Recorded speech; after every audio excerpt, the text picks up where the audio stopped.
right. As NBC welcomes you to NASCAR Cup Series Racing, this is the Coke Zero Sugar. Hello, beautiful people, and welcome back to Daytona International Speedway of the Coke Zero Sugar 400. Light cloud around, and we're hoping the rain stays away for a fun night of racing. Hi, folks. Lee Diffie, along with two gentlemen who've experienced what that feeling of victory is like on the biggest stage. Steve Letarte, Jeff Burton. Jeff, you first up. Why is it so important here? Why does it mean so much? Well, this is it. This is Daytona. This is the birthplace of NASCAR. This is where it all started. The greatest have won here. If you're a NASCAR driver, you have to win here. It's part of its heritage. But the problem with that is drivers tend to push, trying to make stuff happen. They want that win so badly, and we see bad decisions in big wrecks because of it. Simply put, it's the world center of racing because if you're a stock car driver, this is it. IndyCar home. Its home might be Indianapolis Motor Speedway. Well, stock car racing, its home is Daytona. I've been coming here since I was a 16-year-old kid. Every time I come through the tunnel, I get chills. Just standing up here, I have chills. There's something about racing here that's different than everywhere else. All right, well, one guy who was right in the thick of it, you're looking at his car right there, up behind the pace car in the Ally Chevrolet, that's Alex Bowman. Why is he in the thick of it? Because he's one spot above that cut line. He could go to the playoffs. He could miss out. Let's have a talk to him. Jeff, dial him up. Hey, Alex, this guy was up in the booth. You with us?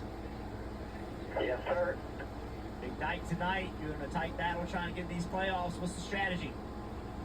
Yeah, man.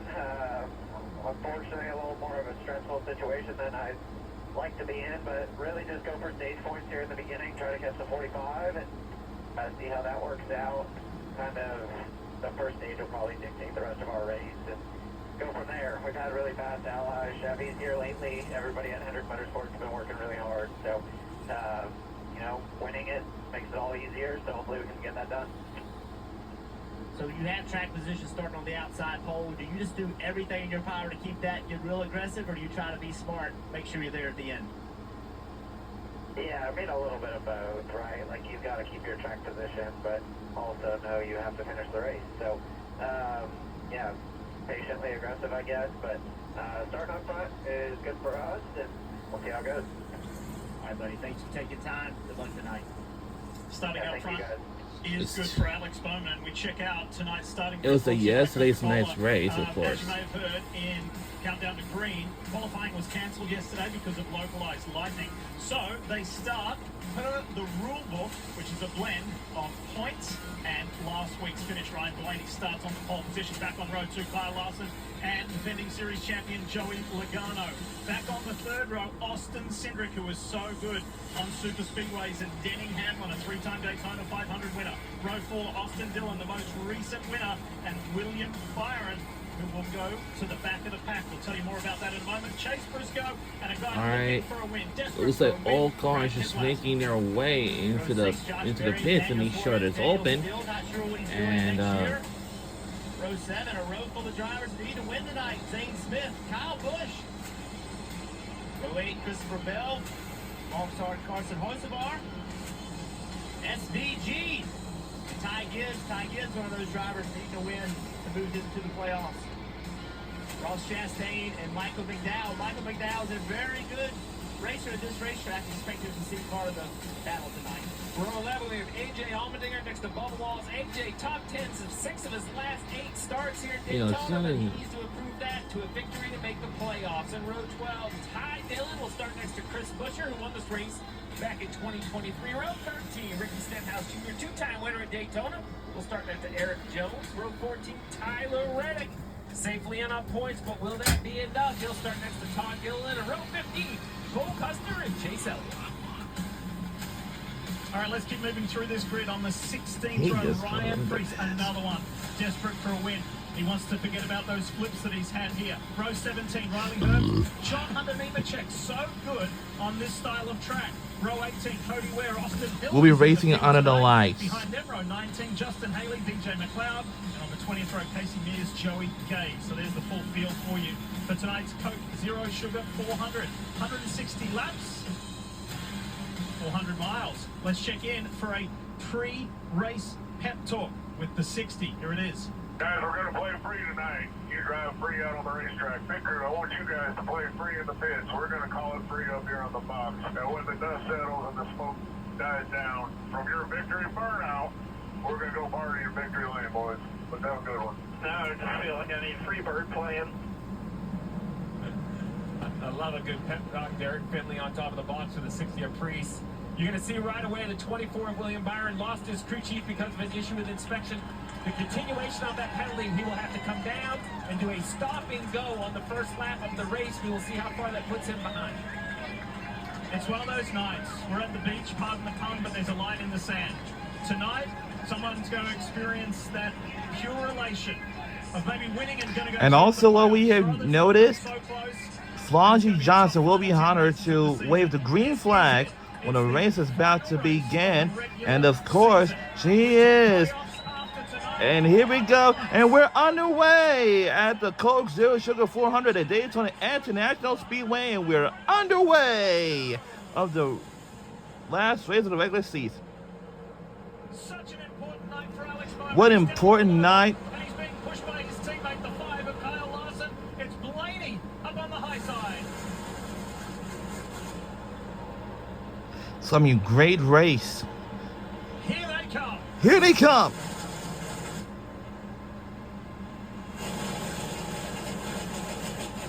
See, Bowman on the bottom lane being pushed by his teammate. He talks about how he wants to get track position and then keep it. He's going to have to block. He's going to have to be very aggressive. He's going to spend more time looking at his mirror, Steve, than he is out of his front windshield. 35 laps, stage 1, no pit stop required. And for that reason, I think that tends to lean the 48's way. He has track position. As you mentioned, try to keep it. And as we talked beforehand, the 24 NASCAR Cup Series peels race. down to pit road and serves his penalty as the pack thunders into 1. There he is, a stop.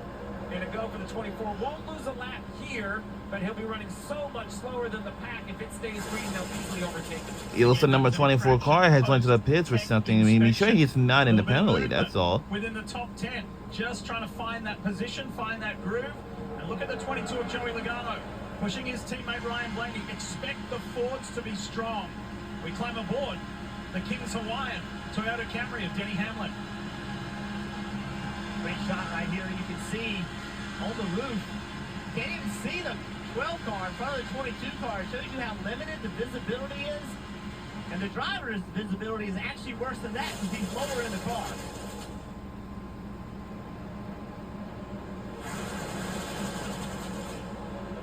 Jeff, what are these early laps like here? Where you're just trying to find your position, get in the groove, so to speak?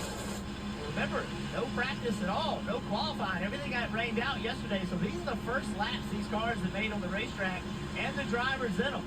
This, Steve, is a racetrack that it's not easy to make your car handle well. You want it to go fast, you want it to be aerodynamically slippery, but that makes it drive bad. It takes downforce off the car. There's a balance in that every single race.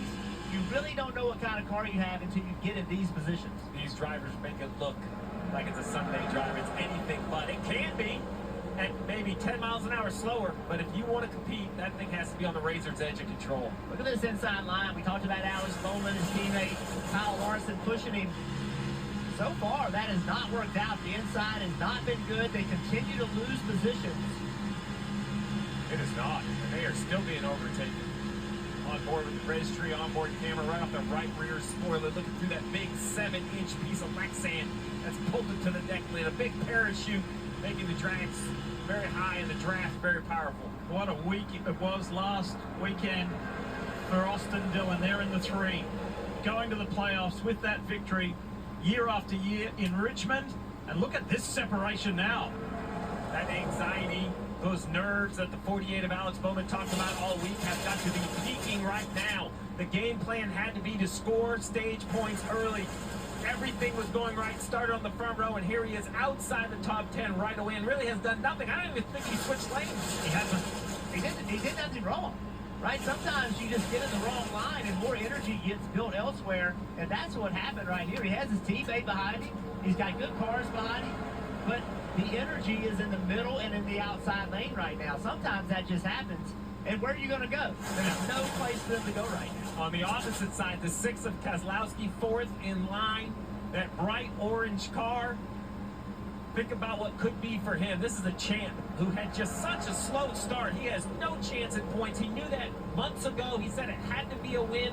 The 6 car has figured it out, and here he is fourth in line. Something just says it could be Brad K's night. How about Kyle Busch? Busch sits in 6th place. He had that heartbreak here a year ago when he came so close to passing Harrison Burton coming to the line. He was out in front in the closing laps and then had it all taken away from him. The Cheddar's on board. Let's go for a quick ride with Kyle.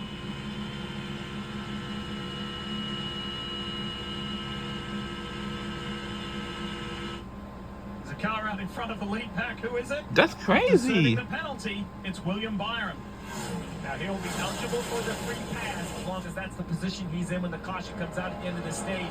Jeff, I assume right here he just puts it on the yellow line, just tries to hopefully get picked up somewhere mid or back half of the pack. Yeah, like That's just crazy. How could out Bob of the way, but as they see? start to catch him, they'll actually slow down a little bit, or he'll actually speed up. Then he'll try to get a little bit closer to try to get to those cars and use that turbulence to help pull him along. He knows right now he's not in danger of anyone else being a lap down. So he's going to be really cautious right here. Tuck in behind him, use that draft, and just ride around and be that first car lap down. That's the best view, though, of the speed difference between a pack of cars and one car by itself. Now, there's a few stragglers behind the pack, so he'll pull right here to the right, jump in front of, I believe that's the 3, is that right? That's the 3, yep, he'll go by him, but there's still a few more coming. Remember, he's wide open to the gas. He's going as fast as he can go. Just the draft of these cars is just so much faster. Lead car on the high What line year is the ago? 71 for Spire Motorsports. The 2021 Daytona 500 winner Michael McDowell. Michael's gone from 20th Because now, to what time is it now? 7th. It's a good 2:17? start, Marty. Oh wow! But Yeah, and yesterday, that you blue know, car on the outside, Lee, and I've heard a couple of spotters mention that they have not really blocked that high line. At times, McDowell has gone 3 wide, at times 2 wide, but it's working. Jeff, are you surprised? No one's moved up there to block McDowell, who, as Lee mentioned, has come from 20th up to the top 10. A little bit of the fear is if you block that outside lane before you know it's fast. yeah, They get up it's, there and now they take that spot on the bottom and the outside lane goes backwards. We just saw the bottom lane goes backwards. So that's telling me that for whatever reason, and it changes all the time at this racetrack, that you're going to see this most of the night. You're going to see the second lane all the way up against the wall and the bottom lane in the middle of the racetrack. Now, when it gets 3 wide, they'll be everywhere. But right now, this middle and top lane are the fastest. Coca-Cola Chevy for Trackhouse Racing. Daniel Suarez, he goes down low. He's had 2 great top 10 results. The mix of salty sea air and burnt rubber. The big skies